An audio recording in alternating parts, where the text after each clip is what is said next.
Ang mga opinyon sa show na to ay akin at akin lamang. Huwag kayong anes. Nang.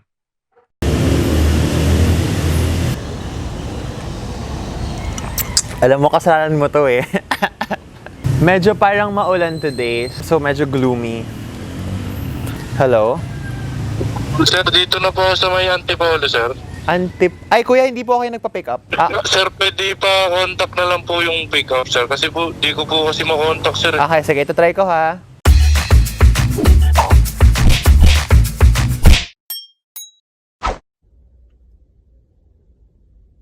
Fuck, it's a Sunday. Hello everyone, and welcome to Sunday Palengke, where we do not condone elitist and classist behavior and we take criticisms like a fucking boss. That's what this is. Oh, I lost focus. So, if you guys are new subscribers to the show, welcome to the show.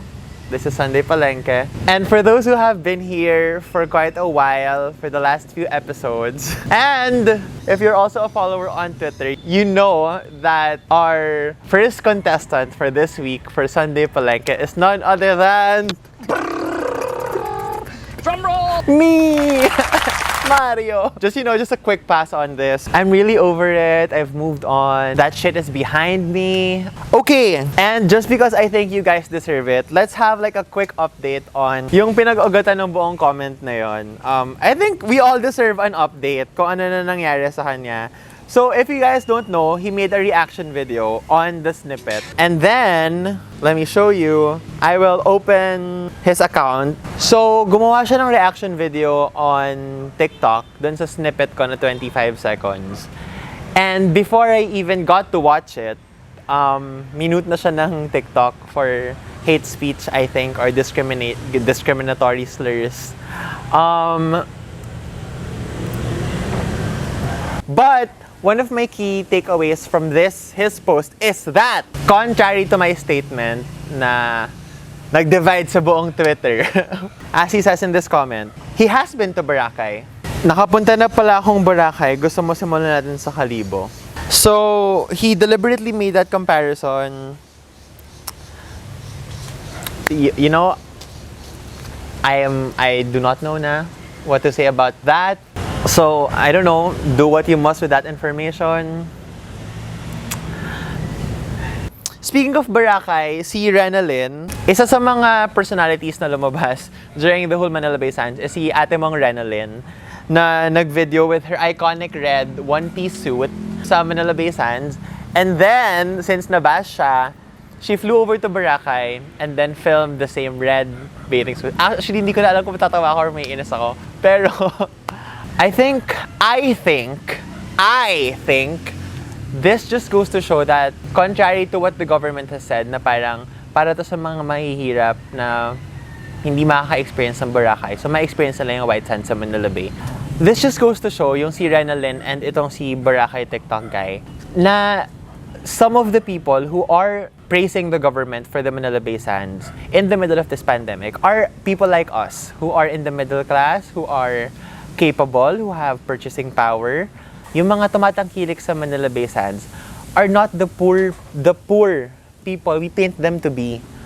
Because I think yung totoong poorest of the poor are fending for their lives, struggling to get food for the day, struggling to live, and they do not have time to relish in the paradise of Manila Bay Sands. Again, Manila Bay Sands was out-timed, irrelevant. And number 3, at the time of a pandemic, the whole Manila Bay Sands project is an insult to the Filipino people. That's like being nice about it. Okay, next up. You know what? Every time this person pops up on my timeline, it's either she did something stupid or she said something stupid. CYNTHIA VILLAR was trending again this week for something dumb she said again. That our farmers were not competent compared to the farmers of Thailand and Vietnam. And that is plain BS. I read this somewhere, I cannot remember where. Pero one indicator that the country is truly rich is where yung mga farmers ay properly compensated and paid well. And as you guys know here, that's not the case. But parang ang liwanag today. Parang labanos na ako. So I'm gonna put a trigger warning right here. I'll give you 5 seconds to pause or go out of the page. So here.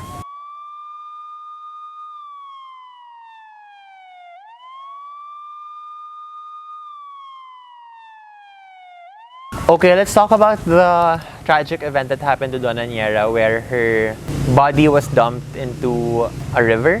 This isn't just murder, eh. This is a hate crime towards our community.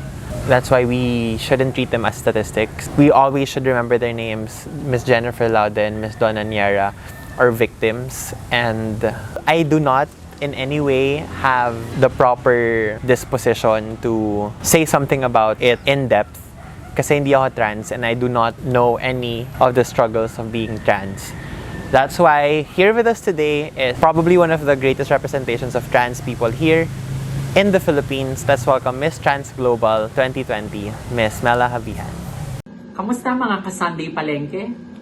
Ako po si Miss MELA HABIJAN, your Miss Trans Global 2020. And definitely, I am fueled with so much fire and passion to keep on representing, to keep on standing up, and to keep on amplifying my voice for my beloved trans and LGBTQIA community. Yes, we live in a world that invalidates and questions our truths. Mahirap, masakit, pero hindi ibig sabihin titigil at susuko ako. I will work the hardest and I will keep on trying to contribute in my smallest way possible para maiangat ang dangal at dignidad ng aking komunidad. That one day, we will be able to reach that goal of losing the word transphobia and LGBTQIA phobia. I can't wait for that day in which justice for trans people would no longer mean a 10-year sentence for those who killed us. Hindi na rin ako makapaghintay na balang araw hindi na kami papatayin, itatapon sa ilog at sa susunod na araw ay ide-dead name ng mga balita. I can't wait for that day in which universities and colleges and schools would embrace us with open arms at hindi kami sasabihang hindi ka pwedeng mag-aral dahil trans ka.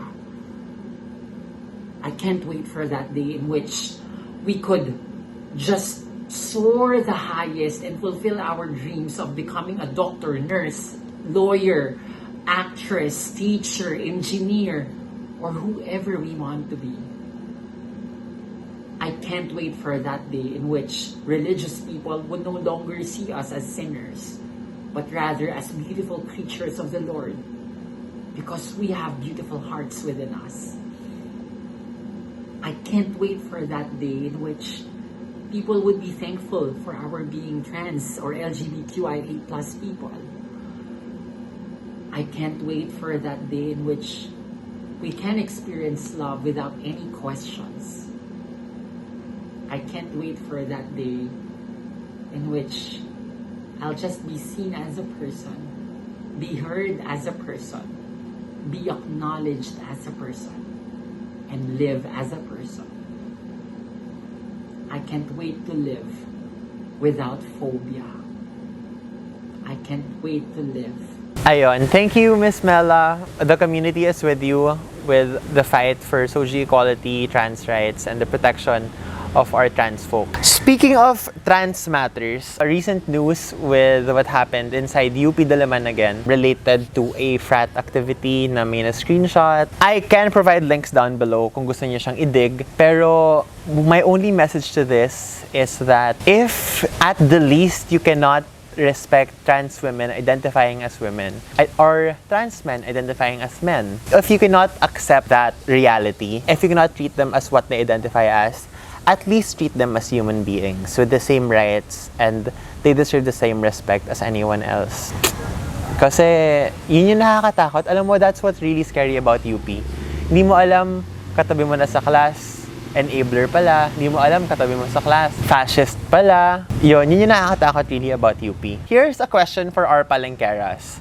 Sino ang pinakakinakahiya nating UP graduate? I can't hear you. Siya rin yung naisip ko. I agree. Okay, so like Boracay.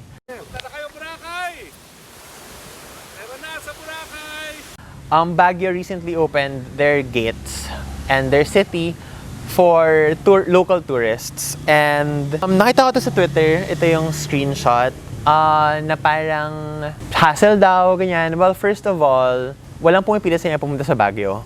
Yun yung ata hindi nagagat sa ibang tao, na walang pumipilit sa inyo pumunta ng Boracay or pumunta ng Baguio. If you don't wanna go, don't go. If nahahasalan kayo sa procedures na kailangan natin gawin para mapanatiling safe and secure tayo lahat as much as possible, then don't go. No one's forcing you to go. Because now, at entering the 7th month of the quarantine, I do really understand that people need a break and people want to go out of their houses kasi nakakabaliw na talaga. And that these cities, these places, bank on tourism, bank on visitors, bank on their hotspots. Honestly, right now, everyone's just trying to make the best out of what we have.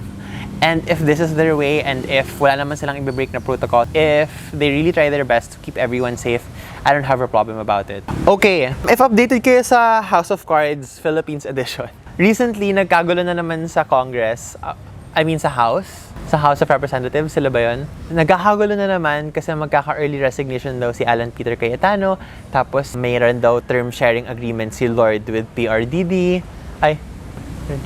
si PRRD tsaka si Lord. Tapos, birthday daw niya, sentimental. Alam niyo guys, sa lahat na nangyari na yan, of course, di naman ako law student. I am parang like you, yung understanding ko sa law, very layman's terms, ganyan.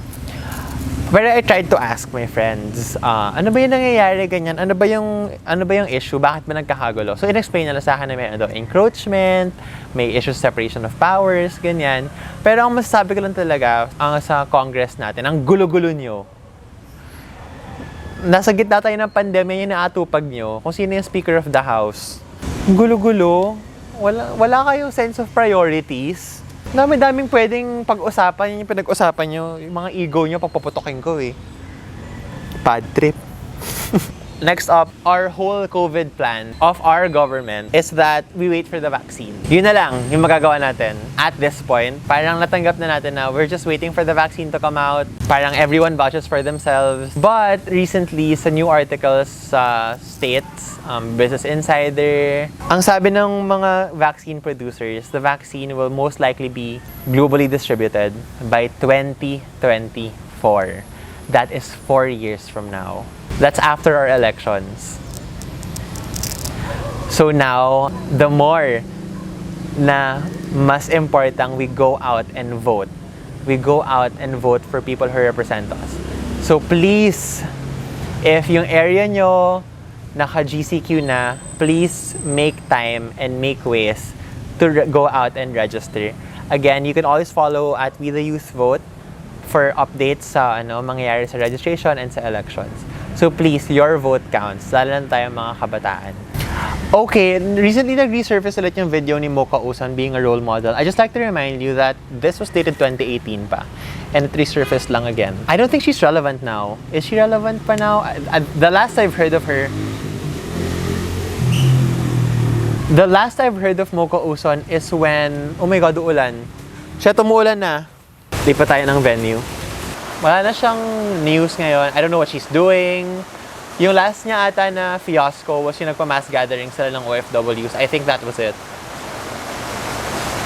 I honestly still don't know kung bakit nasa office pa rin siya after all that's happened. And the message stands. She is not in any way a good role model for anyone.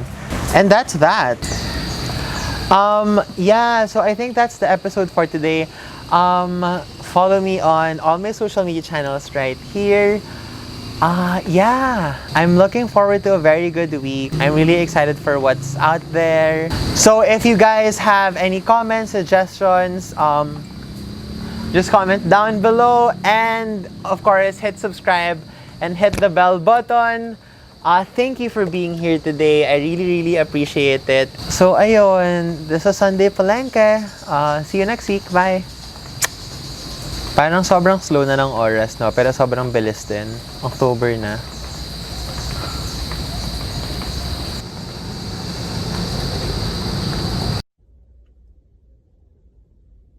Fuck, it's a Sunday.